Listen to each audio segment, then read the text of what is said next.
All right, sound like we are live on air. Hello, everybody. Shalom. Peace of the Lord to all of you. I hope my voice coming good and clear from your side. We are live on three platform: Discord and Rumble and YouTube.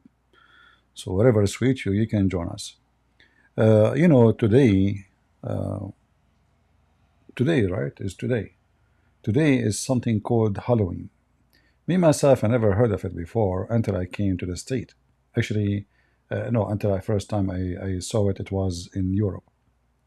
And I found it very silly and very stupid. From the first time I saw it, I did not find it funny. I did not find it fun. I found it so silly and so stupid. And I believe strongly people who celebrate those occasions, they have a shallow mind. Not to mention that this is a pagan practice. Exist. This is not just something people do. It used to be part of religious practice of the pagan. So when those who they call themselves Christians, they practice those things. In fact, they are participating in something pagan and evil. So for me, there is no way I'm going to practice such a stupid, weird, mentally ill practice. Same time, it's sick. It's not even what it used to be. Now today is about being naked, women wearing nothing, men walking in the street wearing their panties like, obviously there is something wrong with them. Uh, it's not about even that pagan practice no more. It's about being wicked and naked. You know, it's went too far, far away from what it used to be, which is evil anyway, and it becomes something really wicked. However, for me, I'm blessed because if I go outside in the Halloween, people they say to me, "Man, your costume looks so good," because I look scary. They don't know that this is how I look. It's not really about custom or anything. Ah, I look like that. What I can do. So I'm not celebrating custom if you see me, and don't think I do. But I look scary, and I'm happy with that. But today our topic is about the Islamic Halloween. The Islamic Halloween is so fun. It's different from those stupid Western people and their hollow, fishy, stupid nakedness, ween.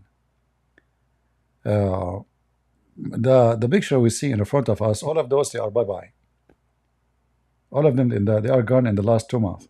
You know.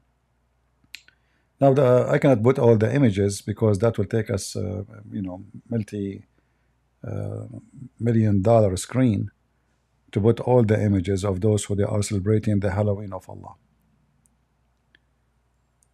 Uh,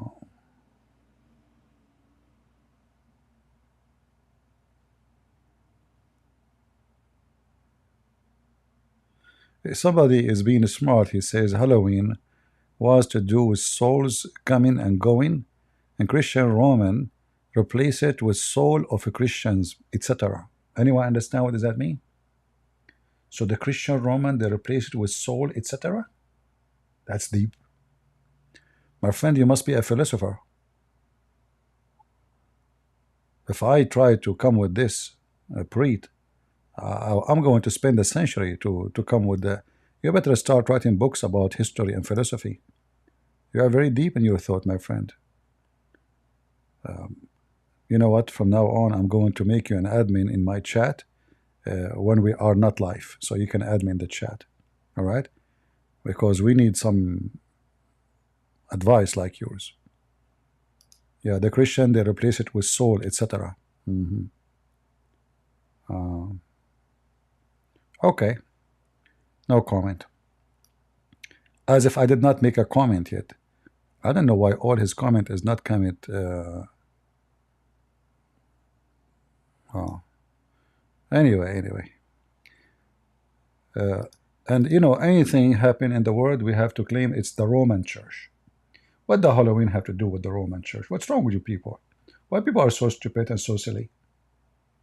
Like, did you decide to put your popo today in my chat? What the Roman have to do with this? The Roman now is the one behind the Halloween too. Like you are the same as the Muslim who blame the Jews for everything. Anyway.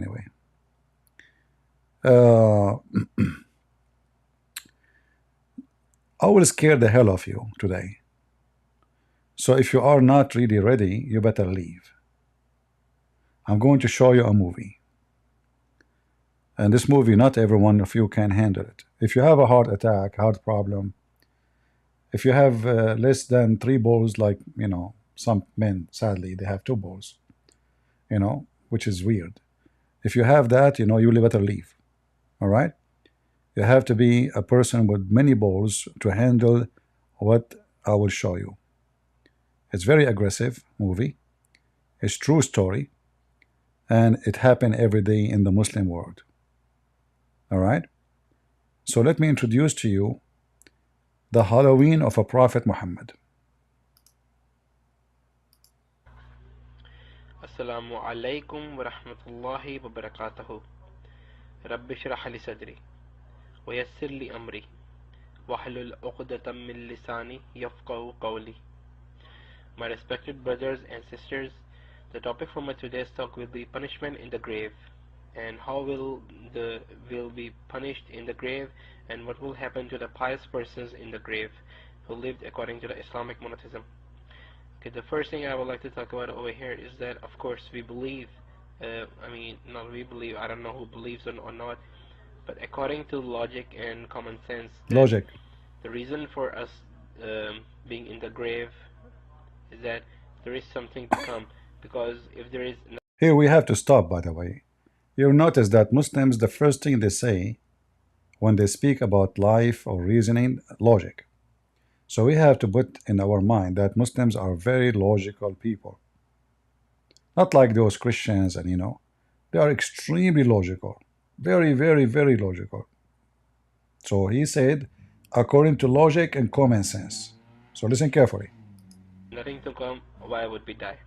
So from here, we can think, or we can argue about one thing, that there is something uh, after this world. Uh-huh. And let me talk about a few of the punishments which will happen in the grave to the bad people. The bad people. There's a punishment will happen to the bad people in the grave. And those punishments are, of course, very fearful. And the punishment will start from here, that two angels will come. 2 angels will come to you. They will ask you three questions. 3 First questions. is, Yeah. who is your Lord? Uh-huh. Second, what is your religion? Okay. Third, who is this person? Uh-huh. And they will show you a face The face of David Wood. of Prophet Muhammad sallallahu. Oh, Prophet Muhammad. They will show the picture of a Prophet Muhammad. I thought they will show the picture of David Wood eating Quran. Okay. So you are in the grave now, and they will ask you 3 questions. What is your religion? Who is your God? And who is this guy? Very logical. And you are dead. I mean, that is very logical. Third, who is this person? And they will show you a face of Prophet Muhammad sallallahu alaihi wasallam. May peace and blessings be upon him. When the angels will ask you the first question, who is your Lord? The people will answer, I don't know. Ma'adri. This is in Arabic. Ma'adri means I don't know. See, in Arabic, ما أدري no. ما أدري mean I don't know. He's expert in Arabic. He's a Pakistani guy who don't speak Arabic, by the way. The guy who will say ما أدري, you know. And what? How dare you to say I don't know? So they will show you the picture of a Prophet Muhammad, and you say I don't know who's he? Yeah, Abdullah, but did you ever saw Muhammad yourself? How you will know that this is Muhammad? Any Muslim can tell us how Muhammad come with this story. This story will fit for somebody who was living in the time of Muhammad, who saw Muhammad. But you never saw Muhammad. You see how stupid your prophet is? So tell us more, tell us more. Your Lord. The people will answer, I don't know. Ma'adri. This is in Arabic. Ma'adri means I don't know. They will ask, what is your religion? You will say, Ma'adri. I don't know. Who is this person? Ma'adri. I don't know. Then the angels will hit you with a hammer between your two ears, mean on your face. Now from here, we see that those hammers will be of steel, and it will be kind of big and quite heavy. And if you hit your face from your hand Hit like this more. on your face, Brother, how? How? Say it again. kind of big and quite heavy. And if you hit your face from your hand like this on your face, This guy is hitting his head for real, huh? you feel a little bit of pain. And if you hit hard on the nose or on this part, you will feel a lot of pain. And think how much hard will they hit you from the hammer. They will hit you with so much force that your head will blow into parts. Horrible. And then they will join again and they will hit you again, and they will keep hitting you for a while. And if a person thinks that how much with how much force and velocity will they hit me that hammer, that with only one hit my head is gonna break up into pieces. Whoa. Okay, then from then there will come snakes in the grave. The second stage. The first stage, they will hit you with the hammer. The hammer of Thor. They will hit your head and they will make it to pieces. And now, after hitting you with the hammer, and they will make you go down in the ground 70 meters, each time they hit you, the snakes are coming. And there will come snakes in the grave. And those snakes are not snakes which are found in this world. They are not even from this world. They are imported from China. This is not the snakes, the one you know. They are not from this world. Made in China. Okay, then from then there will come snakes in the grave.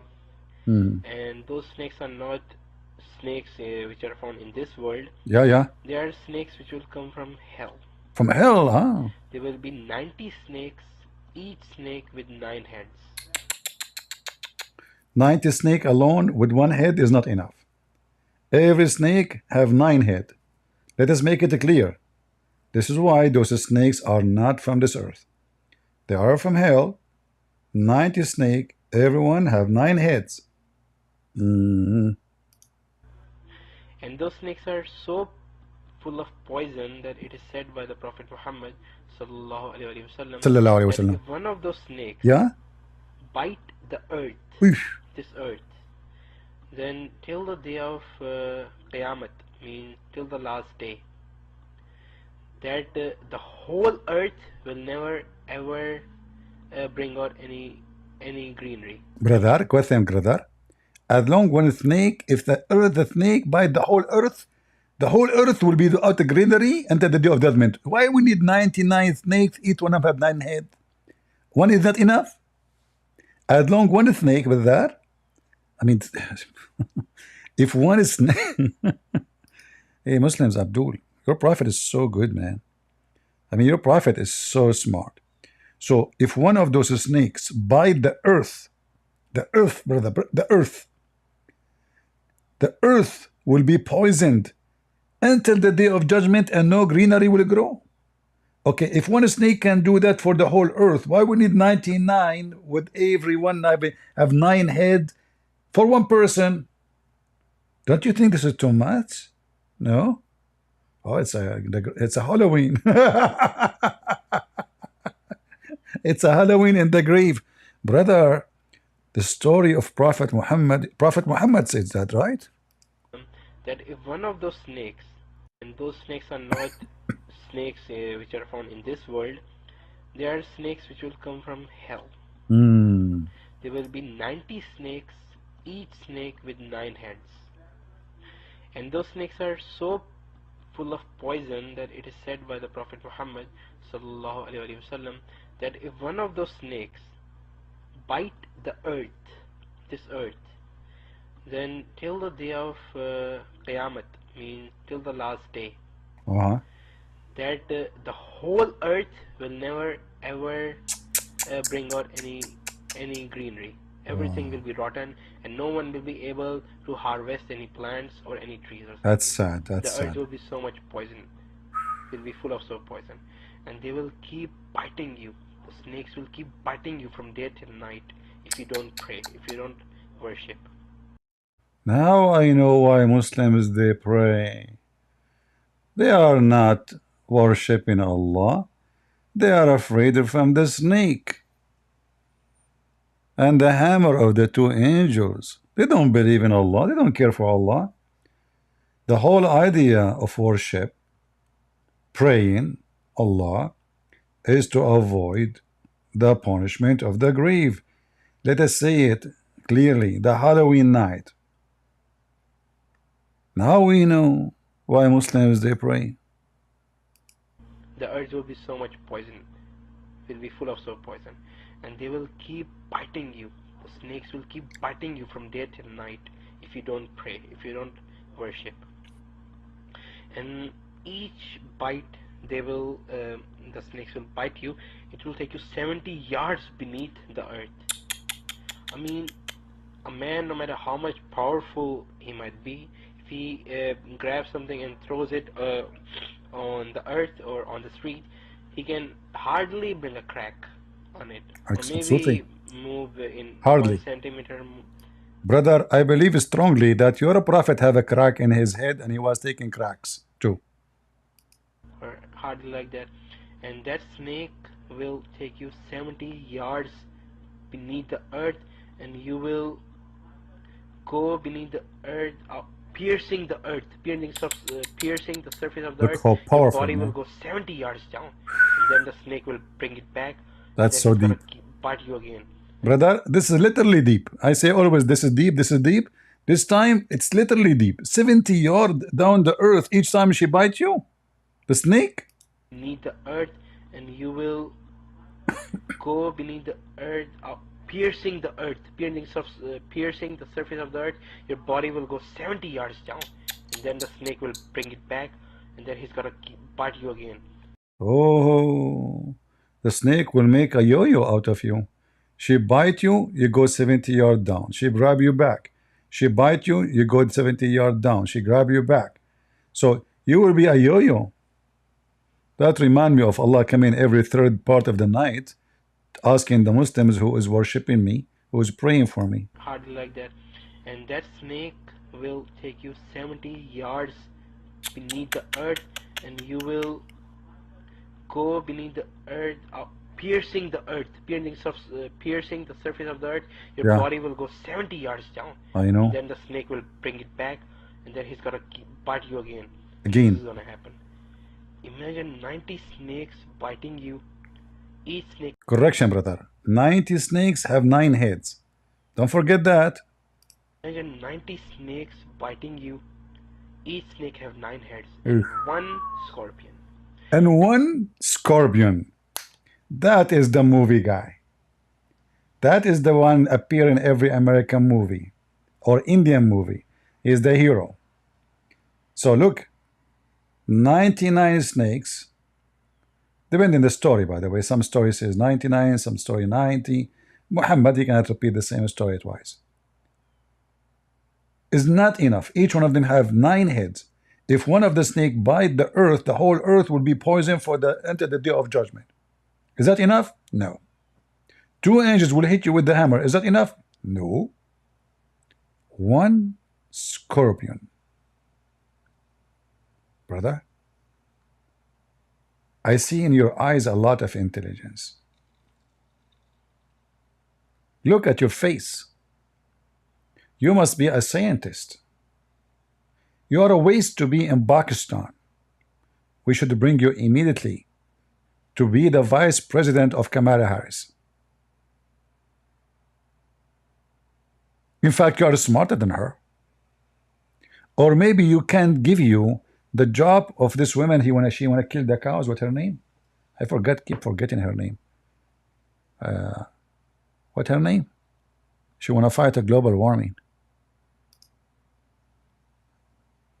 I forgot her name really. This is how important she is for me. You can take her job, in the Congress. I mean, you make more logic. Hammer, snakes, I mean, You will not bring us the stupidity the Democrat they bring to us. You're still better. Elizabeth Warren? No, no, no. Cortez, Cortez. Yeah, Cortez. She's so smart, man. This Cortez make me feel like I want to get married. Man, this is the women every man dream to have. I'm telling you. It was a Halloween when I saw her dancing on the stage and making a speech. Have you ever heard of soldier story? Here he is. And the stupid American, they vote for those people. So if they vote for Cortez, why they will not vote for this guy? He make more sense. And he have more common sense and more logic. Just read, more is coming.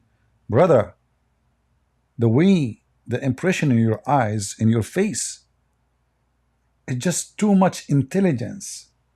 It's so close to Cortez and Kamala Harris. The passage of time. Brother, do you think the story of Prophet Muhammad change or burden through the passage of time? Has been burden or something? Or the story is still the same? I don't know. I mean, you think about it. Think about it if you can hear me. And then he's gonna bite you again, and this is gonna happen. Imagine 90 snakes biting you. Each snake have 9 heads and one scorpion. One scorpion. And that scorpion is so much poisonous that there is a. This is a true story, by the way. That once in. I'm telling you, it's true story. People don't believe me. This is true story, by the way. What's wrong with those people? Stupid people. This is very serious. This is a true story, by the way. Like Kamala Harris, did you go to the border? Well, I did not go to Europe too. Chimpanzee. I mean, I don't know who is more chimpanzee of them, Joe Biden or Kamala Harris. Brother, what are you looking at the ceiling? Did you see the scorpion? Why your eyes is up on the ceiling? That's deep. I don't know what he saw. Maybe Zibril. Much poisonous that there is a. This is a true story, by the way. That once in Saudi Arabia, yeah, there was a person who once hit a camel, and it is famous about the camel. I mean, it's a fact about the camel. If you hit the camel is gonna take revenge. Ooh, camel will take revenge. It's very well known, brother. If you hit the camel will. Abdul, the guy who ride the camel, he keep hitting the camel to keep walking all day long. Petito. If you hit the camel will take revenge. Okay. So what happened? This is a true story of Saudi Arabia, guy. Tell us. Camel. If you hit the camel, camel is gonna take revenge. Ooh, be careful. So there was this guy in Saudi Arabia. He once hit a camel, and then at night when he was about to sleep, he remembered that, oh man, I hit that camel. And when he was peeking out of the out of his door, he saw the camel standing outside. Brother, correction. Is it a door or a tent? Brother, he looked from the tent. Come on, forgot the story, brother. Peeking out of the out of his door, he saw the camel standing outside, and he knew that camel is gonna catch me, man. I need to run. And he was in a tent. He was not in a house. So he began running, and while running, the camel started to follow him. And the camel was following, and the man went to a graveyard. In the graveyard, he saw a grave which was a little bit weak. Yeah. I mean, it was not, you can say, hard. Yeah. Firm. I mean, how we can convince you that the story is true, and the guy, he can get inside the grave, because the grave is not, considered very good. It's weak, brother. Yeah, I mean, what I'm saying, brother? Like it was weak, so you can jump inside it, brother. That's why. And the guy is running away from the camel, and the camel keep chasing him until he arrived to the graveyard, brother. Okay, brother. Brother, do you have a video of the story, brother? Who told you the story?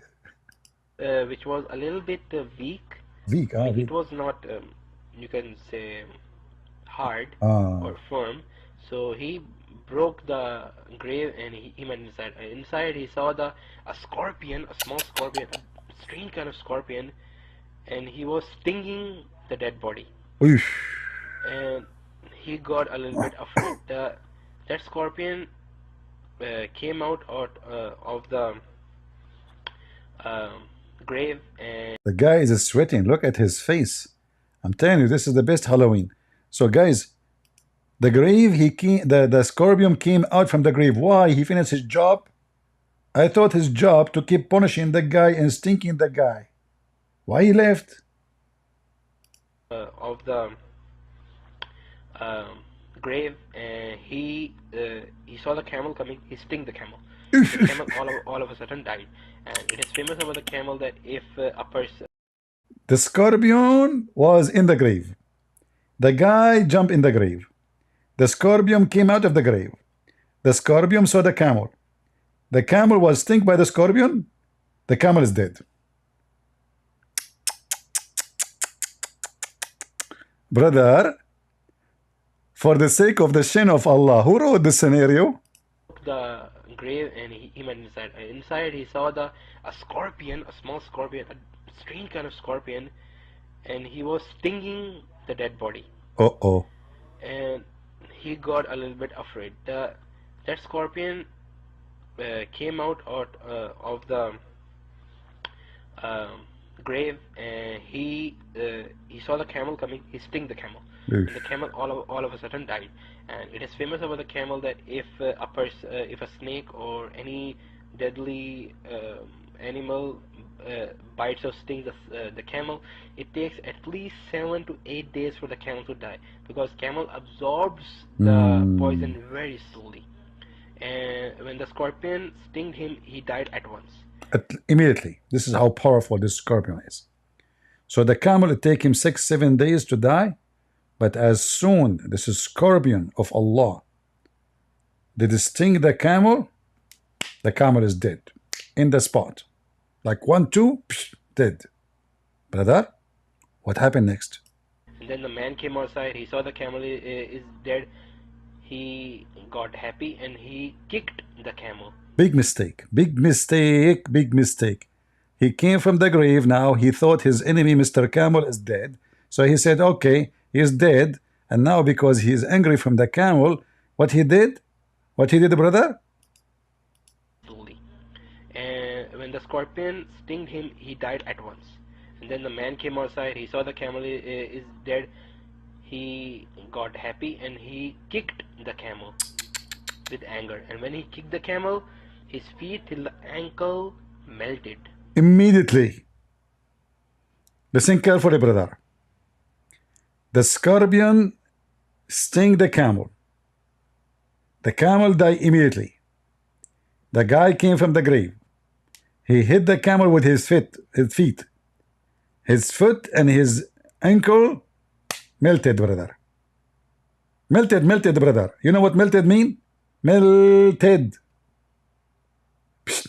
Became liquid. Immediately, because of the poison, brother. You see how stupid this guy is? How in the world you kick the camel which is stung by a scorpion from hell? Stupid. Big mistake. Stupid, stupid, stupid. Do you know how powerful this poison of the scorpion? Brother, I have a question for you. The guy who is in the grave and he is dead. So the scorpion is stinking him by poison to kill him? He's dead.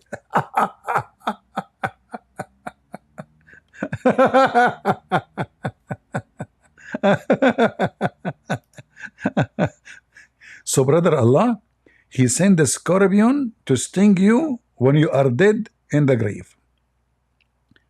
So the poison will kill you, but you are dead, brother. So who care? Allah will kill you again. It's a Halloween day. Things can happen. Brother, I see in your eyes a clear sign of knowledge or intelligence. People, they talk about IQ. I think you can speak about I shit. Excuse my language. You are so good, man. I think you should be the president of Pakistan. Or maybe, I'm telling you, the president of America. Because in these days, if Kamala Harris can be going for election, and you never know, she might be a president. Trust me, you fit better than her. Brother, at least you can go every day tell us a story about Prophet Muhammad and the punishment of the grave. And maybe, like, there is no need for jail no more. You know, the one who do wrong, he fear the grave. People, they stop doing wrong. Okay, brother, your eyes, you scared the hell of me. Okay, what do you want to say next?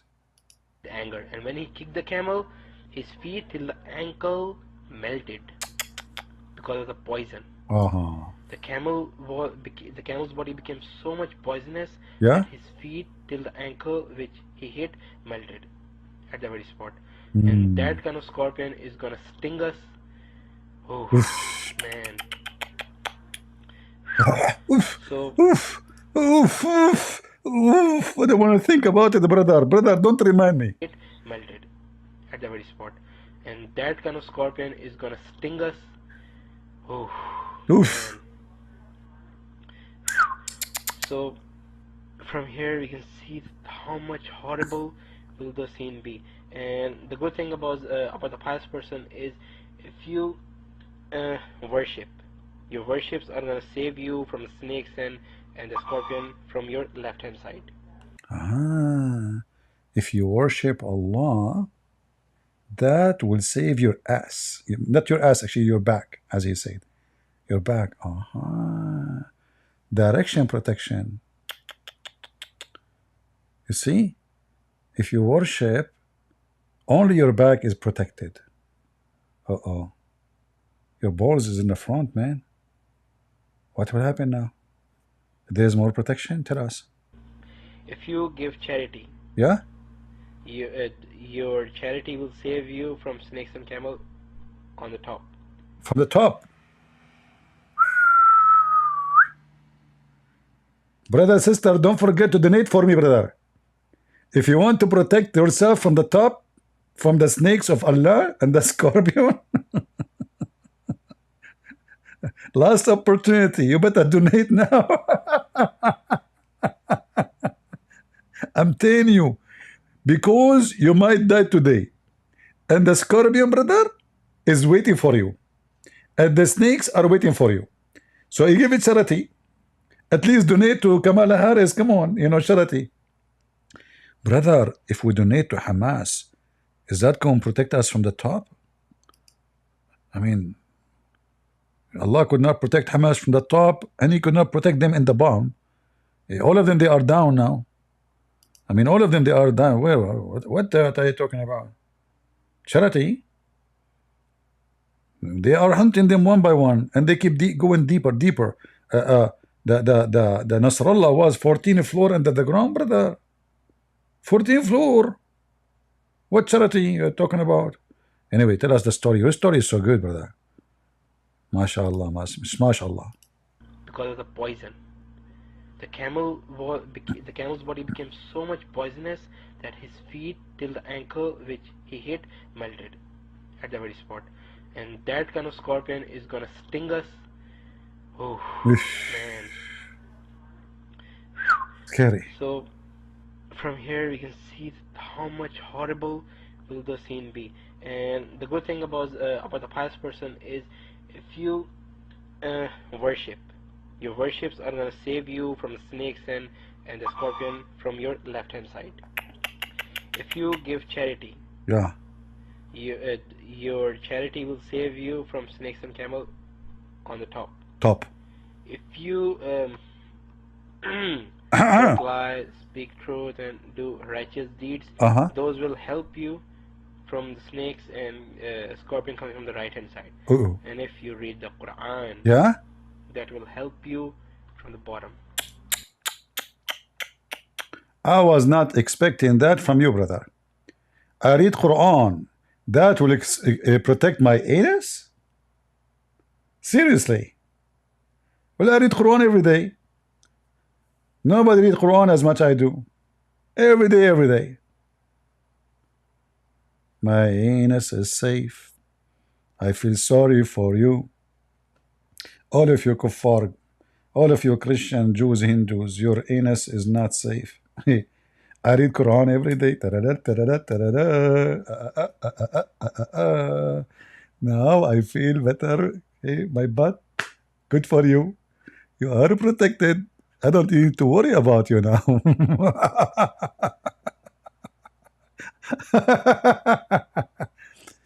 The Quran protect your butt. Don't you think this is a butty Quran? He Muslims, this is so good, man.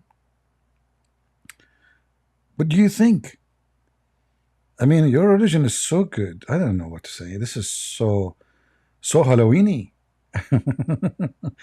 So, brother, tell us more. Tell us more. Tell us more. Tell us more about the metaphor. Truth and do righteous deeds, those will help you from the snakes and scorpion coming from the right hand side. And if you read the Quran, Yeah. that will help you from the bottom. So these are the only things which can save you in the grave. So think Those are about the it. only I thing mean, can save you. it sounds horrible when a person thinks about these things, that such poisonous snakes and such a poisonous scorpion is gonna sting us. Snakes are gonna bite us. So before you die, you need to save yourselves from the punishments in the grave, because that really scared me. Scared me too, brother. This is very scary, true story. Mr. Bashar, you are a Muslim, my friend? Yeah, I do. You are a Muslim? Yes, I'm a Muslim. What do you think about the punishment of the grave? It's great. It's very nice. It's very what? It's very nice. It's very nice. Yeah, I agree with it. I agree. You agree with it? Yeah. So there is Allah. Yes. Why Allah? But you are dead. How you are dead, and Allah will send you angels to talk to you in the grave, and they will hit you with the hammer. How that will happen? Explain to Yes. us. Nothing. Yani, it's like me asking you, how is the Holy Spirit gonna enter me? Is he gonna enter through my or from my? Habibi, that's questions that you don't need What? to give it. Yeah, Habibi, this question. Yeah, Habibi, I'm the goat over there. I'm the goat. I tell you what I want. I'm not gonna answer that question. In the goat? I decide. Yeah, I'm the goat. And the goat? Yes. Is that Aisha? Yeah, Habibi, when I go mad, you don't want to see my second face. Just get out of here, Mr. Gay Habibi, little Syrian boy. Do we have any Abdul? Who is Abdul? He don't wanna like this guy. He wanna have sex with the goat. What I can say. Any Abdul dare to come to the mic and tell us how much, why the snakes will go inside your anus? In fact, the Muslim Sunni, they put a piece of cotton in their anus when they die. Why? Because they want to prevent the snakes and the scorpions from going inside their anus. Isn't it this is beautiful? Who is a Muslim Sunni would like to join us? Anyone? And we want someone serious, you know. Who is a Muslim Sunni serious? Anyone?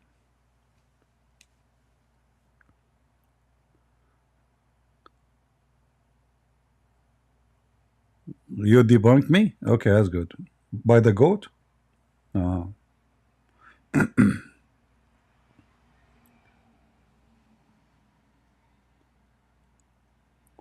Any Abdul? Zero Abdul? Who is a Muhammadan would like to come and tell us about the Halloween in Islam? Is it true that the Quran says Allah will insert in the anus of Muslims a chain of 70 cubit?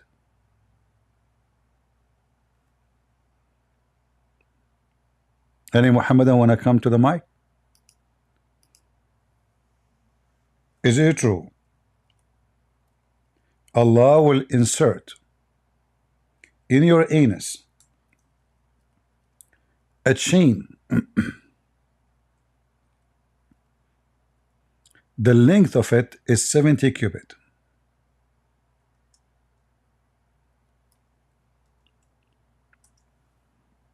Any Muhammadan?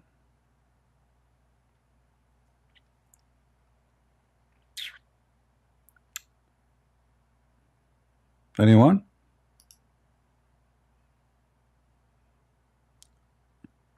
Let me show you little ideas of the Halloween of Muhammad.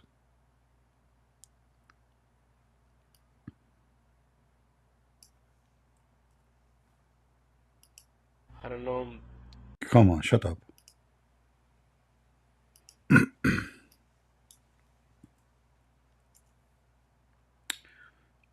And the funny is, the chapter number is 69. That's deep. How you explain to me someone is speaking about inserting a chain in the anus, and that is located in chapter 69? Something fishy. It's a scientific miracle.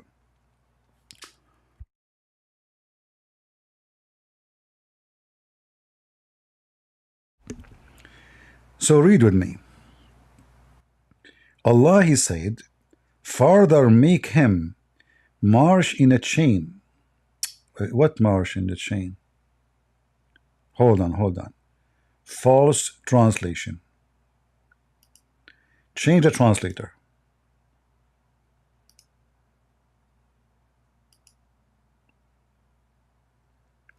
Then fasten him with a chain thereof a length of 70 cubit. What fasten him? False translation. I will keep changing the translation, hoping maybe we can find one of them. You have a little decency. Then in a chain of 70 cubit length, insert in him. Finally. Do you see it?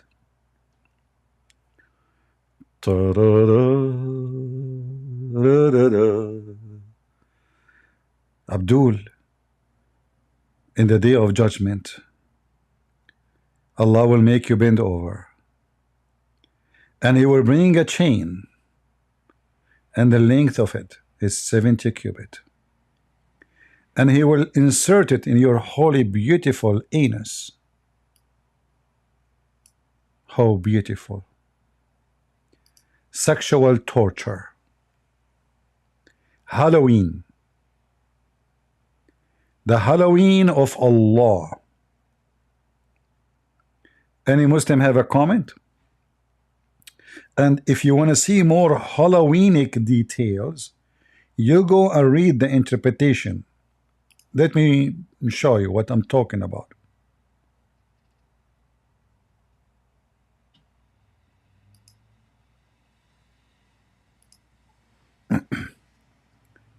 So if we go here,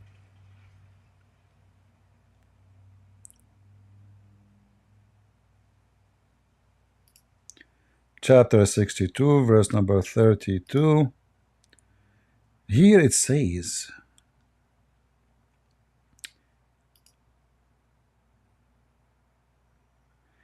then it will be entered into his buttocks and pulled out of his mouth.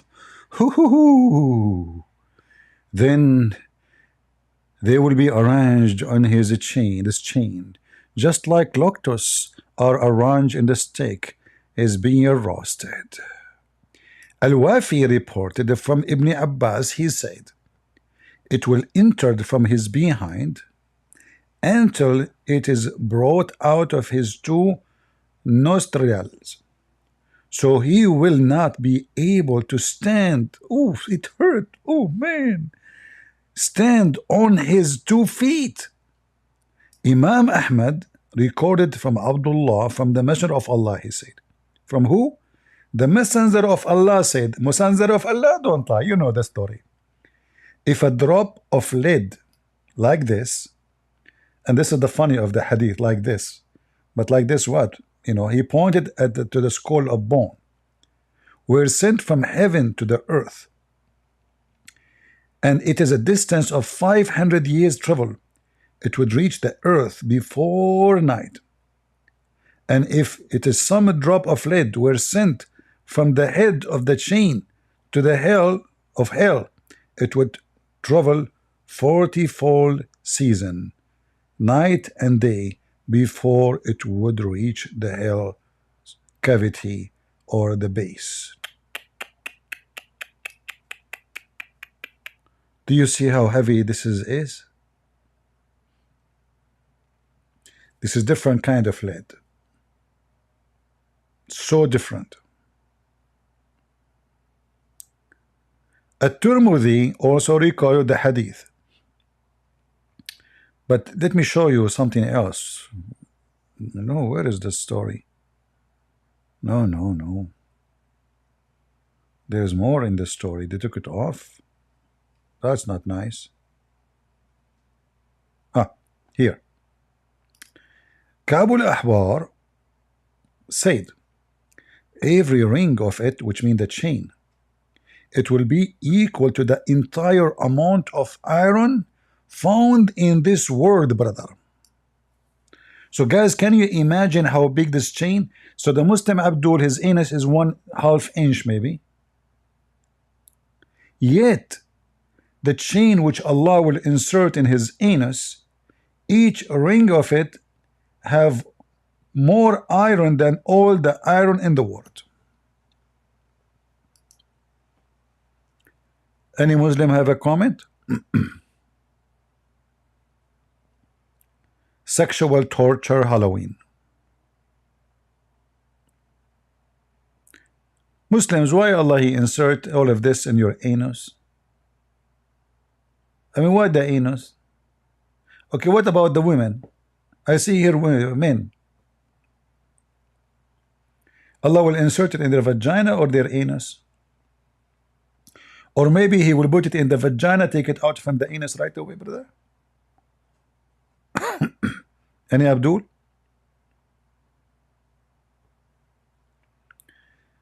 Do you have any source of Shia Islam? Sure, we have. We have all the source. It's the same garbage. Any Muhammadan? Put you up? Sure.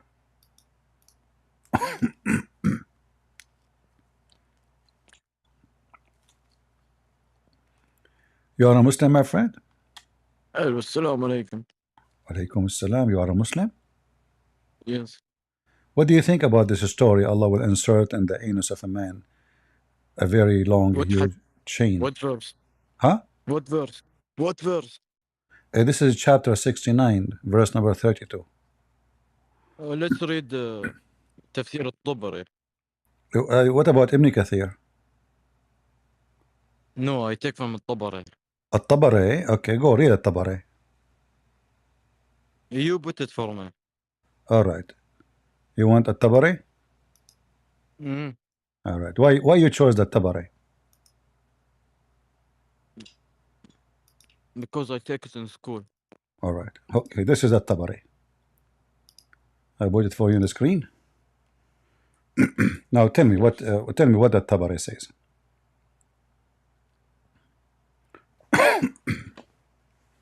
Go ahead. From where? This is At-Tabari. Read from the beginning, so you know. يقولون ثم اسلكوه في سلسلة ذراعها 70 ذراعا بذراع الله الأعلم إن في دبر ثم تخرج ونخرج قال بعضهم تدخل فيه وتخرج من دبره. Translate for us. حدثنا. Yeah. But I don't know what it's talking about يعني. You translate what you just read. We need to go to the previous verses يعني. Really? You asked me for At-Tabari. I showed you At-Tabari. It says. I know, but okay, it says. It doesn't say that the same as in Ibn Kathir, Allah will insert a chain in your anus.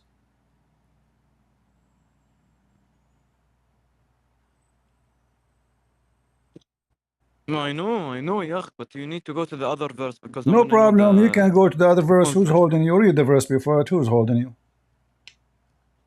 Let me go to the entire one. Show me the 4 verses. Okay, here we go. I'll show you 10 verses. No problem. Here we go. This is the whole chapter in front of you. Read it, all of them. يلا I'm gonna leave. يلا. You will I'm leave? gonna go eat my croissant. يلا. You will leave where? What's wrong with those potatoes? They don't even handle 30 seconds? Hey, what's wrong with you? It's not even 30 seconds. You come to the stage, I mean, at least in front of your kids one day, you tell them, I spoke to Christian Prince for 5 full minutes. You did not even make a 1 minute. Potato. You want a tabari. This is a tabari. Allah will play with your anus, Muslims. Allah, He have something, for anus. Why anus? Why sexual torture? Any Abdul? Is Allah inserting now in the anus of Nasrallah this chain? Or because Nasrallah was a good Muslim, Allah will put Vaseline in his anus to ease the chain? Any Abdul?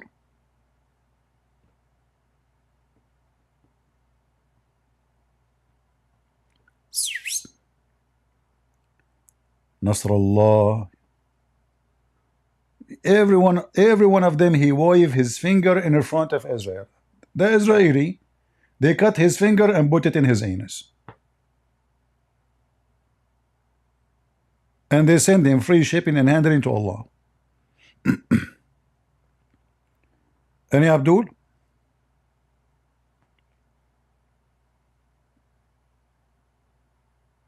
Look at the collection I have in this picture.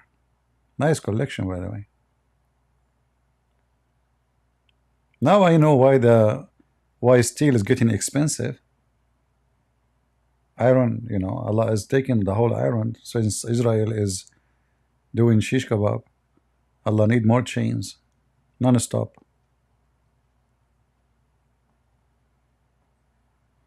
No, we don't want to talk about Shia Islam or Sunni Islam. We are talking about Islam now. Don't change my topic. Do we have any Muhammadan?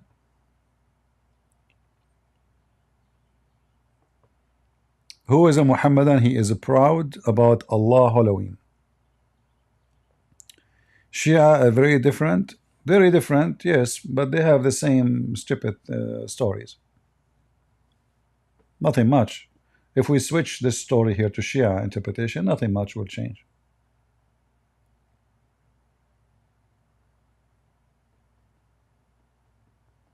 Any Muhammadan?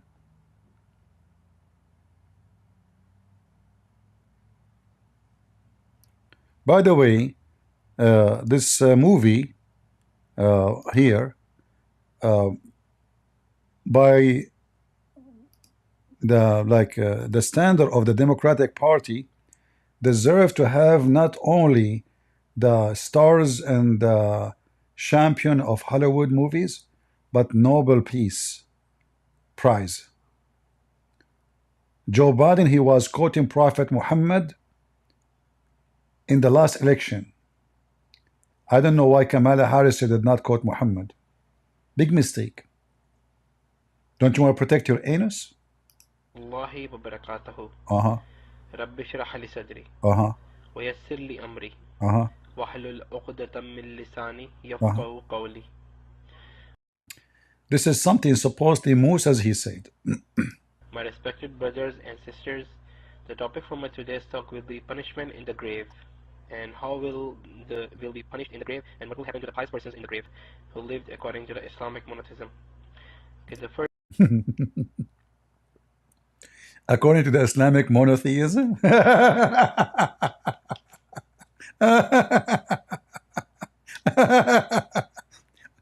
What monotheism have to do with inserting a chain in the anus? 99 snakes is biting you. And all of this, by the way, Muhammad, he learned from a Jew. The coward Muhammad, he have no religion. He is just a fraud. A Jewish woman, she came to the house of Muhammad, She told Aisha that there is a punishment in the grave. Aisha, she told her that's a lie. That's a lie. There is no such a thing. Come on. What are you talking about? Muhammad came out and he found Aisha and this woman, their voice is getting loud, which means they are in disagreement. Aisha said that a Jewish woman, she came to her and mentioned the punishment of the grave, saying to her, "May Allah protect you from the punishment of the grave." And usually the Jews, they deliver those stories to Muhammad, so Muhammad the fool, he will copy them and he will embarrass himself later. Aisha then, the fact the story doesn't say Aisha then asked Muhammad. Muhammad, he came out, he heard them fighting, so she asked him about the punishment of the grave. He said, yes, there is a punishment in the grave. Aisha added, after that, I never saw Allah Messenger but seeking refuge with Allah from the punishment of the grave. Guys, do you see it? Muhammad before that day never ever mentioned such a thing, punishment of the grave. Never. Never. Why? How we know that never? Muhammad, she never heard, Aisha, she's his wife. She never heard it before. Never. First time Aisha, she heard it, it was from a Jewish woman. Muhammad, he heard them talking. Muhammad, he said, yes, it's true. And since then, Muhammad never prayed without saying, we seek Allah, we seek refuge by Allah from the punishment of the grave. Isn't it obvious that Muhammad is copying the Jewish Halloween? This woman, she brought him a Halloween of their own fiction. And Muhammad, he copied the story as it is.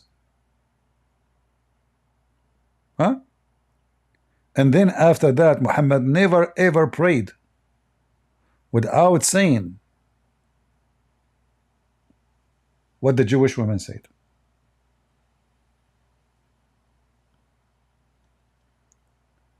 And then Muhammad, he fabricated a prayer like this.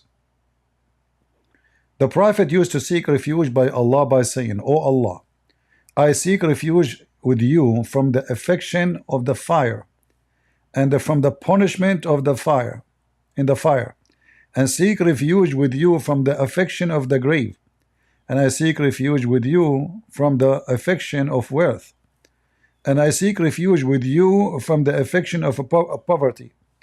However, Muhammad, he take the fifth of the booty, but he don't want to have wealth.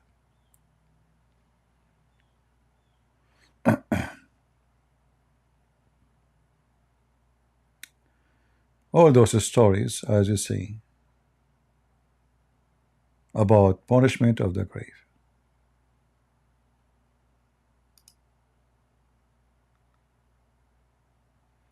As you see here, even Aisha, she said to the Jewish women, "You are lying." A Jewish woman entered into me, Aisha said, and said, "The torment of the grave is because of urine." Because of what? Urine. That's deep. The urine. The urine can torture you. The urine can destroy you. Do you see what the urine can do to you? This is why there's a guy, his name is Sheikh Isper, he's an Arab. The English people, they call him Shakespeare. He said, to urine or not to urine, that is the question. He was doing like meditation about the statement of the Prophet who he learned from the Jew. The punishment of the grave because of urine. In fact, Muhammad, he adds some spice to it. So he said,